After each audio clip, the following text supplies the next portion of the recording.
So if you would like to buy a home, when is the right time to start that conversation with a lender? Hi, it's Josh Lewis with the Find My Way Home Expert Network. Today we're going to be answering an important question that I'm getting more and more recently. And that is it too soon to talk to a lender? And that's in the context of someone who may be looking to buy later this year, next year, or may have just had the thought that at some point in the future they want to buy a home. So what we're going to talk about is why it's never too soon to talk to a lender, even if you might not buy for a couple of years. We're going to talk about why a lending professional should always be happy to talk to you, even if you're not currently in the market.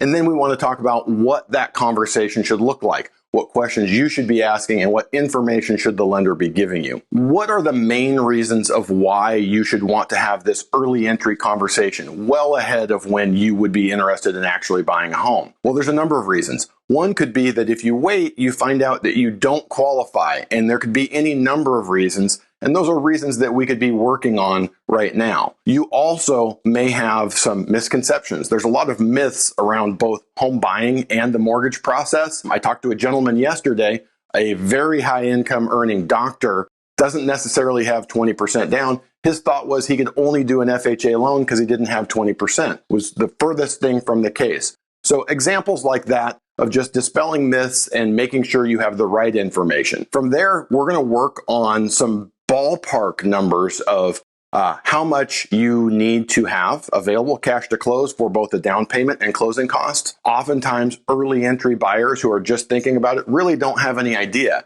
You can obviously go through in your head 3%, 5%, 20% down of whatever target purchase price you have, but you may not have any idea what that is. Along the same lines, it's often really hard for a buyer to know what's the payment. I think I want to buy a $400,000 house with a $200 HOA.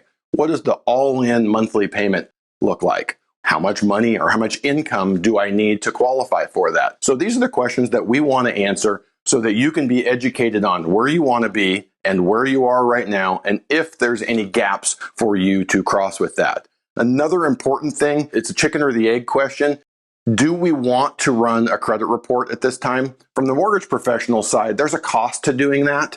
From your side, there's a cost in terms of an inquiry on your credit report and possibly a hit to your credit scores. I don't love soft pull credit reports that don't incur the inquiry because they don't give us all of the information that we look for or an accurate credit score. But if you're not going to buy for 6 or 12 months, it can be a great time to use a soft pull. As a lender, for me, the most important thing that I can do is be having conversations with people that are likely to borrow in the future. So early entry buyers may not be in the market for 6, 12, 24 months, but I still want to build that relationship. I want to get them the answers they need, educate them, and put them on the right path.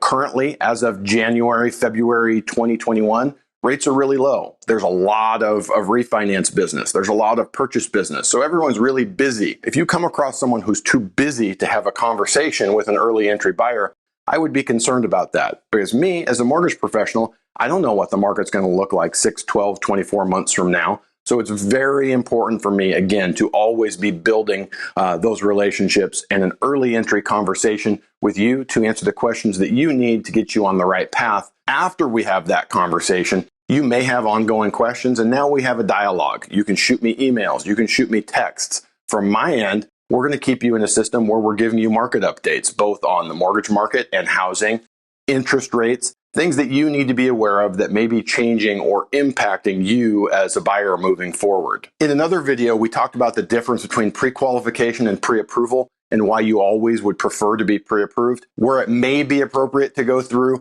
just a pre-qualification. With that, we're still going to have a good idea of what you would qualify for, how much money you need to be prepared to have at closing, and what the monthly payments are going to look like. With that, it's going to open up a number of questions for you to ask and get answered. So hopefully you can see at this point that it's never a bad idea, no matter how early you are in the process, to talk to a lender. If you have questions or would like to start the conversation with a loan officer, use the links below. We'll get you connected with a Find My Way Home expert in your area to get you the answers that you need. If you've enjoyed the video and want to stay up to date on everything mortgage and real estate related, use the subscribe link over here and you'll get notified every time we post future content. And remember to like and share. We'd really appreciate it.